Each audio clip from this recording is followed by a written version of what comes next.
अगर मैं left wing terrorism की लेफ्ट विंग एक्सट्रीमिज्म की बात करूं, नक्सलाइट्स की बात करूं, मैं 6 साल छत्तीसगढ़ का प्रभारी रहा हूं। मैंने कोंटा, सुकमा, बीजापुर, नारायणपुर, दंतेवाड़ा, ये सारे डिस्ट्रिक्ट्स घूमे हुए हैं, अच्छे तरीके से नाइट स्टे किया है। मुझे मालूम है कि नक्सलाइट प्रोन एरिया की हालत क्या होती है।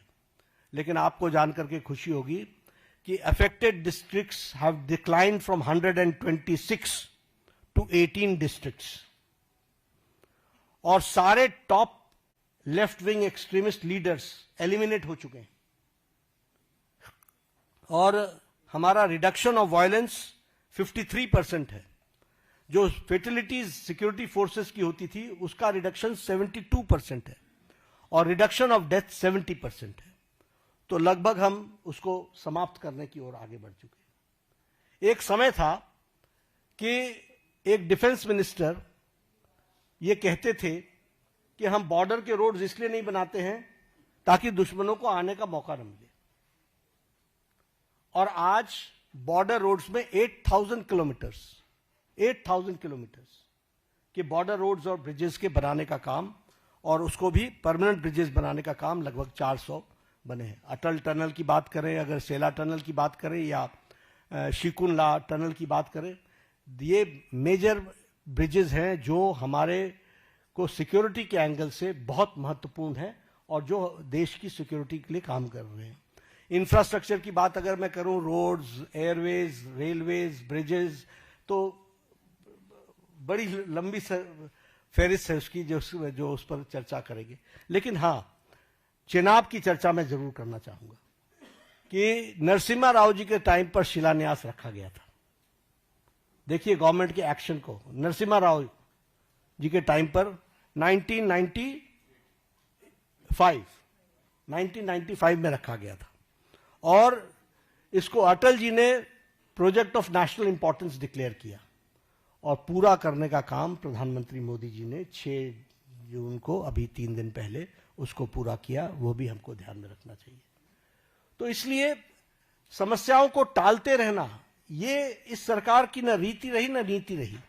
सरकार ने समाज के सभी वर्गों की चिंता करते हुए कोशिश की कि उनके जीवन में सुधार हो, और आज पूरी ताकत के साथ हम विकसित भारत की ओर एक लंबी छलांग लेने के लिए तैयार हुए हैं।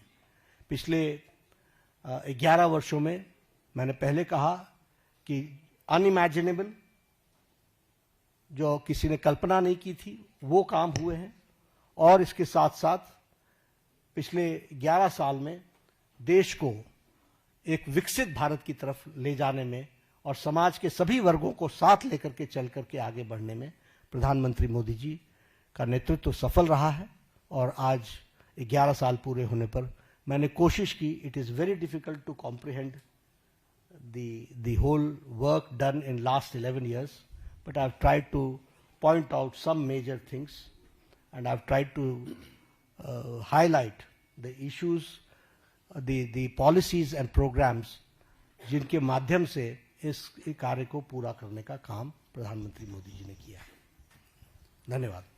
बहुत बहुत धन्यवाद आदरणीय राष्ट्रीय अध्यक्ष जी। अभी अध्यक्ष जी के भाषण के दौरान, प्रेस वार्ता के दौरान ही बहुत बड़ी संख्या में आप लोगों के मैसेज आए हैं सवालों के लिए। इतनी बहुत बड़ी संख्या में आए हैं। हम कोशिश करेंगे कुछ सवालों का जरूर जवाब, सवाल आप लोगों के लिए। इसके एकदम बाद ही राष्ट्रीय अध्यक्ष जी को एक प्रदर्शनी का भी उद्घाटन करना, आप सब लोग उसमें भी आमंत्रित हैं, तो कुछ सवाल जरूर हम लोग कोशिश करेंगे कि आप लोगों के लिए। Sanjay ji. Devendra Palasar, India TV. Sir, मेरा सवाल ये है, और पहलगाम हमला और ऑपरेशन सिंदूर के बैकग्राउंड में रक्षा के क्षेत्र में, सामरिक क्षेत्र में, या फिर विदेश नीति को लेकर जो उपलब्धियां रही मोदी सरकार के अंतर्गत, और एनओपी राहुल गांधी जैसे सवाल खड़े कर रहे हैं कि देश की कोलैप्स कर गई, या ऑपरेशन सिंदूर के लिए कितने फाइटर जेट हमारे नुकसान हुए, इन आलोचनाओं को कैसे देखें? देखिए, मैं यही इसी तरीके से देखता हूं कि भगवान उनको सद्बुद्धि दे, क्योंकि उनका उद्देश्य कम से कम समझना बड़ा मुश्किल है। ऑल पार्टी मीटिंग में आते हैं तो कहते हैं हम देश के साथ खड़े हैं, बाहर जाते हैं तो प्रश्न खड़े करते हैं, और प्रश्न भी वो खड़े करते हैं जो बेबुनियाद है। इसलिए इस तरीके का नैरेटिव बनाने का काम मैं सिर्फ यही कह सकता हूं कि एक गैर जिम्मेदाराना विपक्ष की भूमिका वो अदा कर रहे हैं। रामनारायण श्रीवास्तव।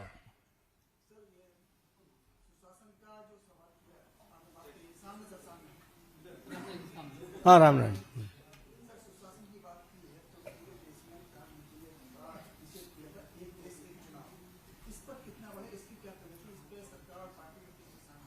देखिए, पार्टी सक्रिय है और पार्टी एक्टिवेटेड है। जनता में जनमानस बने, इसके बारे में चर्चा हो, ये पीपल्स मूवमेंट भी बने और इनैक्टमेंट भी हो, हम कमिटेड हैं। नीरज पांडे।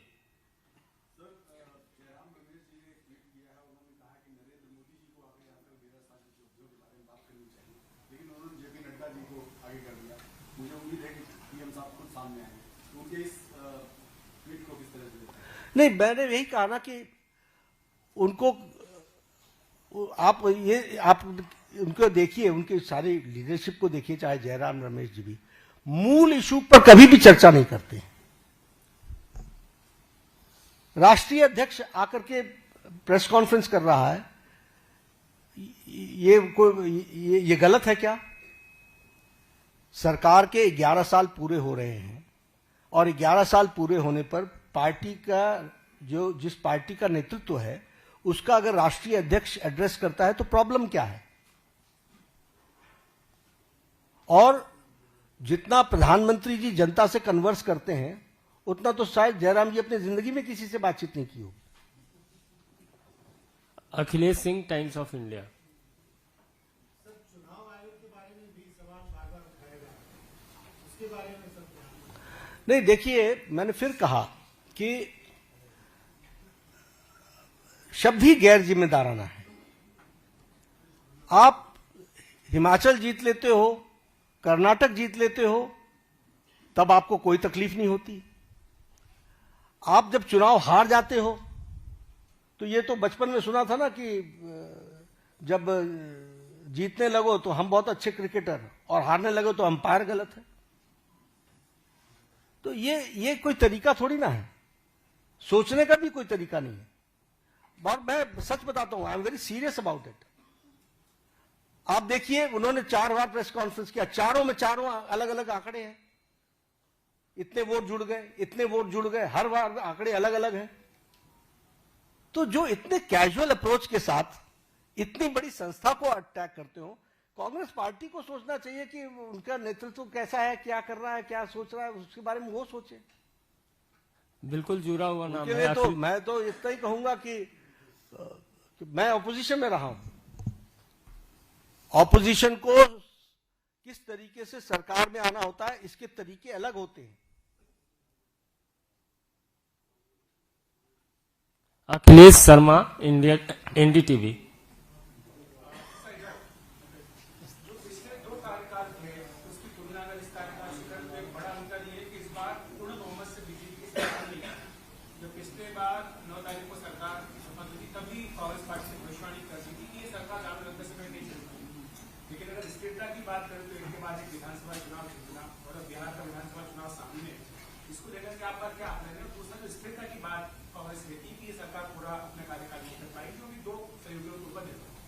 देखिए, एनडीए पूरा कार्यकाल भी करेगी और अगला कार्यकाल भी करेगी,